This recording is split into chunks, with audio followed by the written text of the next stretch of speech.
وصلنا المطار. بعدين راح اقول لكم ليش احنا هنا هني.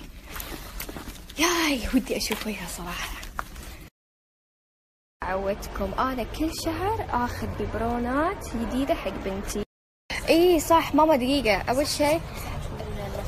طيب بعدين خليني اتكلم على سالفة الشرطة. ليش كنا في الشرطة اليوم؟ احنا اليوم كنا في الشرطة لان مسكوا السالفة ما فيها. تذكرون لما قلت لكم راح ارفع قضية على 8 يوزر نيمات اللي سبوا بنتي؟ مسكوا واحد فيهم. طبعا هو داخل المطار كانوا يمسكون واحد فيهم. على العموم انا ما اقدر اتكلم اكثر من كذي الين ما تتحول ان شاء الله القضية محكمة ونشوف ايش راح تكون.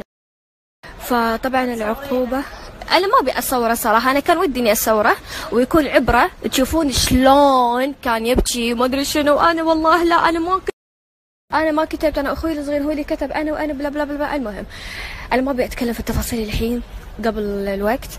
ان شاء الله كل شيء في وقته حلو. وشكرا وشكرا وشكرا.